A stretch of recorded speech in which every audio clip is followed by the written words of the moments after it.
What's going on, everyone? Welcome back to another edition of Overtime with RDL.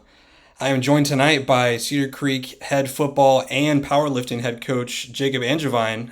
Jacob was recently named the head football coach back in March, and is now just a little bit past 5 months on the job as the head football coach of the Cougars. He's been the longtime powerlifting head coach, but stepped into a new role this spring, and we're recording this actually a week, I guess, before the Cougars officially open the 2025 season. So, Coach, appreciate hmm you jumping on tonight and having your time on this podcast with us. Absolutely, man. Thanks for having me. Yeah, for sure. Um, we started these podcasts, the first couple, with I kind of let the guests just explain their journey and just kind of how they got to the point that they're at now. I know obviously for maybe those that don't really know your background, obviously you went to Louisiana Tech. You joined the Cedar Creek program, the football program, as kind of a volunteer while you were in your undergrad studies, and then a couple years later you were hired full time. I guess just maybe for the people that maybe don't know your background and how you got to Cedar Creek, I guess just walk us through kind of that journey for you.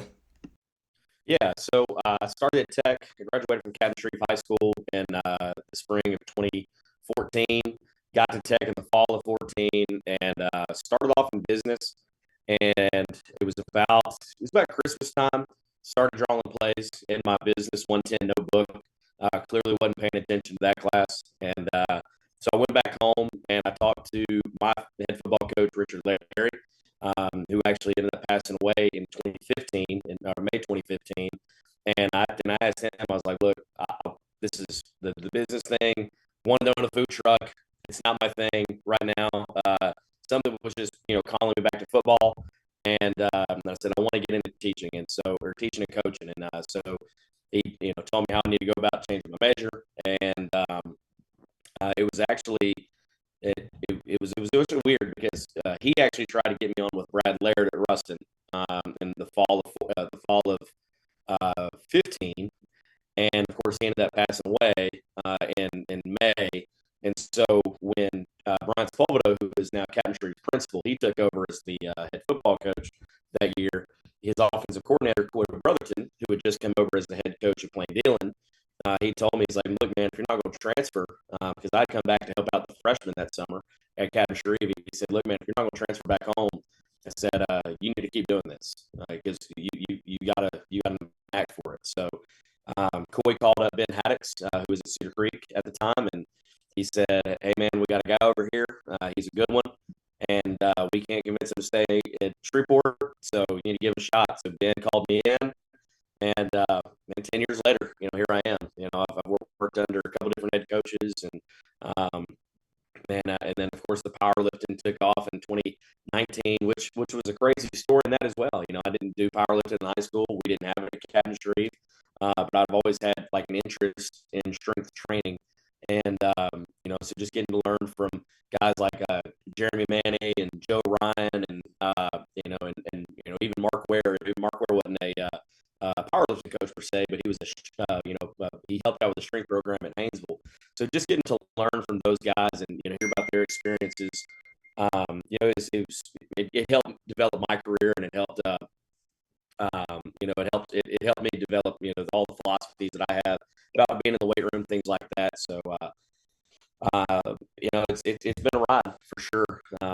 10 years later, I didn't think I'd still be at Cedar Creek.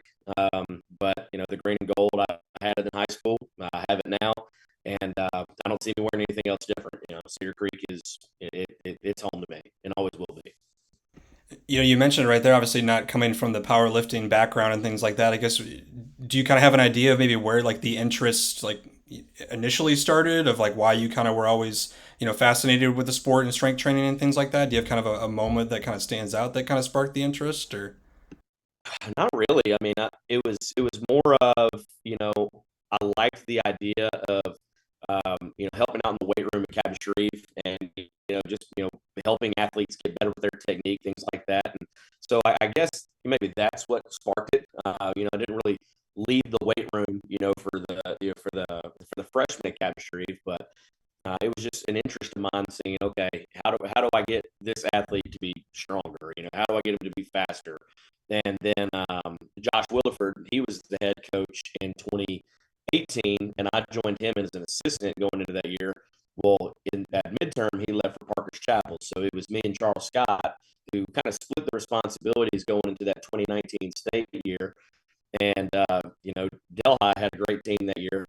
They went in with seven lifters and won a state championship. We had a full 11, but man, if we had any clue of what we were doing, we probably would have won it that year. But Delhi still had a great team. But to think about where we ended up in 2019, 1 point away from a state championship, to having a girls team and going on the run that they're on right now with four straight, and our boys team winning, two, being a top three team really since 2019. I think it was a second place finish in 2019, first place in 21, third place in 22, runner up 23, and then champion 24. Last year, third place. So I mean, to be a top three, and my staff is awesome. It's really a bunch of volunteers, and for the effort that they put in, and trusting me and the things that I do, it's been something special, and it's really been a lot of fun. And there was a moment, my wife, she was like, "So do you ever see yourself just coaching powerlifting?" And I was like, I don't know. I mean, it's a possibility, but I mean, uh, you know, obviously now I love doing both. I mean, I've always loved doing both, and man, there's no place I'd rather be right now. You kind of mentioned it. I mean, I know the relationship piece for you is a huge part of your coaching tenure, and you gotten to see these kids grow up through the Cedar Creek system for a number of years now. And I guess I'm just curious, like, how do you as a coach, whether it be powerlifting or football, like, how do you go about developing those relationships? Like, why do talking to so many kids throughout multiple seasons, it definitely feels like you have a really great connection with them. Like, and I'm curious, like, how do you go about building those relationships so those kids kind of have that buy-in with you? It's all about building trust. I mean, a kid is um, it's hard for a new coach to come in and develop trust with somebody, but having that continued trust throughout the years, knowing, okay, this guy, he hasn't left us, he hasn't taken a job elsewhere, whatever. Like he's really here for us, and so that definitely helps. But it's just letting the kid know that you believe in him, and giving him different, multiple chances throughout his career. And with me being the junior high coach last year, being able to obviously be part of the varsity program and then going to watch some of those Pee Wee games, I mean that definitely helps. But when a third or a fourth grader who I may not know their names, this is one of my favorite things about being at Cedar Creek. I have a third or a fourth grader. I know who they are, like I know their face, but I do not, like I can't remember their name. And they'll come up and they'll give me a high five or a fist pump, say, "What's up, Coach Ange? What's up, Coach Ange?" And obviously, it's just something special about that. And just being able to maintain that relationship and getting to know the kid, watching them grow up. I mean, it's a mutual trust between coach and player, and so anytime you can have that, you don't have to sit there and develop trust and have players have to prove themselves to a new head coach. I've watched you for years. You don't have to prove anything to me. I know what kind of player you are. I know what kind of player you can be. And so, I mean, that's really, really, that's been really helpful over the last couple of years. And being able to teach them in junior high and still get to coach them in high school, that helps. So it's just a matter of how much do you want to invest into the kids, and then usually the kids will give back just as much, if not more. Yeah, absolutely. And like you said, I think, just the amount of turnover that the kids have seen over the years, I think, like you said, the consistency of having someone at the top that, has that belief going both ways, I think is a huge aspect of it. So that's a big thing for sure. Take a quick time out here to thank our sponsors, but we'll be right back with this interview with Coach Andrew.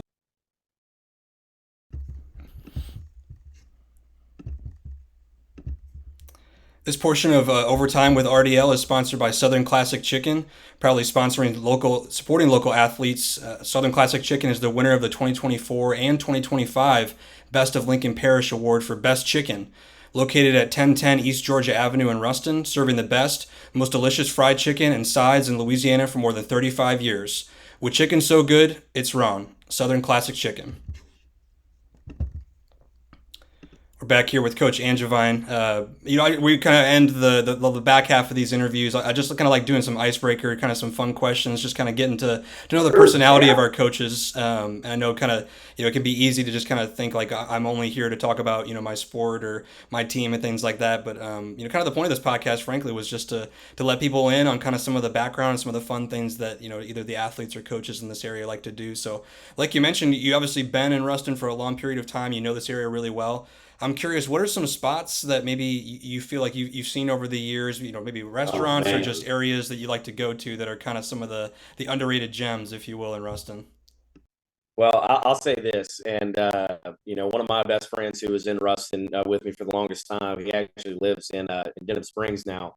But during COVID, the spot to be was Dax for me and my best friend who was here. So, uh, man, there was just something about going up, sitting at Dax, and just getting all the different appetizers that come through, and then you get to build that little community of other people who are, well, I don't want to be sitting at the house all day during COVID, and this place is still open, and of course, once the COVID guidelines start to loosen up a little bit, and you start seeing more people, but in COVID or not COVID, Dax just became like our spot, like, and so we go there, 2 or 3 times a week, and just watch sports and and eat appetizers and just have a good time. So that's definitely one. But my wife and I, we absolutely love Gonzalez, right there by Super One. It is That's the hands go-to down. after church spot for sure. Oh man, I'm telling you, it like no free ads here. But if they want to sponsor, if they want to sponsor us, I'm all in. But Gonzalez is the best Mexican in Ruston, Louisiana, and it's not even close. It's so good, man. That is like our spot. We love going there. What's the go-to order? For me, so okay, I've kind of shifted my ways a little bit. I used to just be a street taco kind of guy, uh, but I've gotten into the chili Colorado. I don't know what type of red sauce that is, but there's just something about that red sauce on top of the little pieces of steak.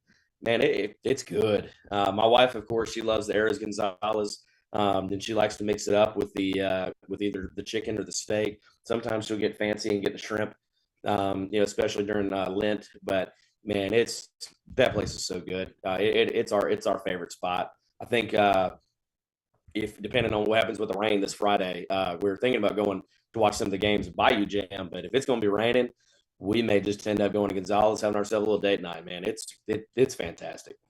That's a good spot for sure. I'm curious, what do you feel like? And you mentioned a couple coaches and obviously some people that gave you some opportunities along the way. Who would you say is one of your biggest influences?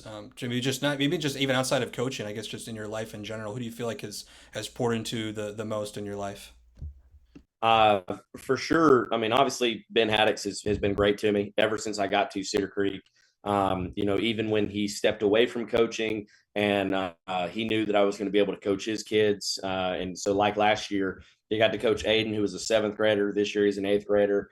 And just being able to watch his kids grow up, and him always asking me, hey, you could do this better, or hey, I really like that you do this, and I'm always asking questions from him. So Ben has been just truly amazing because I know that guy bleeds green and gold as well, and he had such a great tenure. But I think for my career, the guy that has probably invested the most into me is Coach Mark Ware. He was our defensive coordinator for I think 4 or 5. It was 5 years at Cedar Creek. Um, and his first year, I was just a junior high coach and didn't really do a whole lot on Friday nights besides just help out on the sideline. And then once, of course, the middle school season got over, I got to coach defensive line, or help out on the defensive line with him while he was the defense coordinator, coaching linebackers. But the amount of time that I spent with him when I was called up to the varsity staff, me and him, we developed an awesome relationship. And it was more than just it was more than just football. It was how to handle different life situations and sharing stories that he had growing up. And when he was a young coach, he would do X, Y, and Z, and building up our faith. And for building up my faith, and how it can be distracting in the world that we live today, to venture away from your faith, and what it means to truly be a Christian guy. And so I'm super thankful for everything Mark Ware has done for me. I know he's loving it back in Rebel Land right now, wearing the red and blue. And he tried to get me to come along with him, but I said, Coach, I can't. I love this place, and he knows it. And when it was announced, he was one of the first people that gave me a call and said, I always saw you being the head coach there one day. And so to have that from a guy that's got the prestige that he has, I mean, it's awesome. So I mean, Mark Ware is, I can't say enough good things about the man. He is truly a class act. He's awesome, and he's legendary in this part of the state. So I'm super thankful for everything Mark Ware has done for me. You mentioned it a little bit there, but obviously this area, the Bible Belt, obviously known for a lot of kids and sports and just organized activities. Obviously faith comes up quite a bit. Like I'm curious as a coach, like how do you go about like just kind of introducing that and like making that I guess a part of your coaching philosophy, or just kind of like the way that you interact with the kids, like to make that kind of an intentional part of what you do. Well, of course, we pray at the end of every single practice, and there's times where I can tell guys just aren't on their A game, and I'll pull them aside and just ask them what's going on in their lives. And and one of the big things that I really like to ask is, hey, are you plugged into a church? And I don't really like the idea of shoving it down somebody's throat, but it's, hey, man, there's somebody out there that's willing to listen to you, and he'll pick you up whenever you're feeling at your lowest. And as many kids as we can get plugged into any local churches in our area. I know we have a bunch. I know a lot of our kids either go to Temple or First Baptist. I myself go to the Bridge, and I see a lot of my guys there on Sundays. And so the fact that we have kids, especially in today's climate where social media is king, it's really refreshing to see young guys having that focus still on Christ, and wanting to be like Christ. And so last year, it was, I've been wanting to do it for a while. I've just never felt like, I don't want to say my faith was strong, but it was just the idea of how do I go about leading a Bible study. But I prayed on it, and there were a lot of signs just pointing my way of, hey, saying, hey, you need to do this. You have guys that are willing to listen. So what started as like two or three guys coming in from my middle school football team developed into like a 20 to 25 person crowd every Tuesday.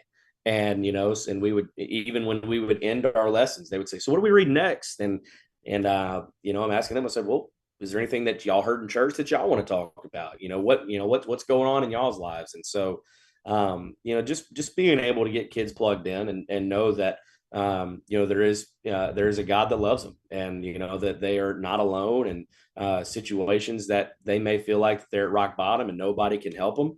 There's a God that's greater than all that, and He's won already. Like, we don't have to, there's the situations, the trials that they're going through, they won't equal, they won't compare. And so that as much as we can plug that for our kids, I know we want to plug winning games and everything else, but man, the more that you can plug the cross to them, I mean, that's the ultimate goal in life. Yeah, man, that fires me up just knowing that there are coaches in this area that really care about that. So that's awesome for sure. Um, Real quick, I know obviously like again you're really busy at Cedar Creek, but what's Coach Angevine doing like when he's not at school? Or like what are some hobbies? What are Oh some man. things that you like to do that maybe some people would just kind of be oh, so that's interesting. What does he like to do outside of the Cedar Creek walls? Well, before we started recording, I was from 2020 to 22 to 24. Me and a lot of my college friends, we did a podcast together. Like everybody else in COVID, you're all locked inside, and when you're not at DAX, you're filming, recording for a podcast, right?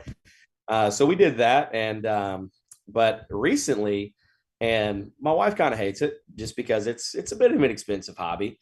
Um, but I've gotten really into Legos, like more specific. I'm a Star Wars guy, so like the Star Wars Legos, and I don't know what started it.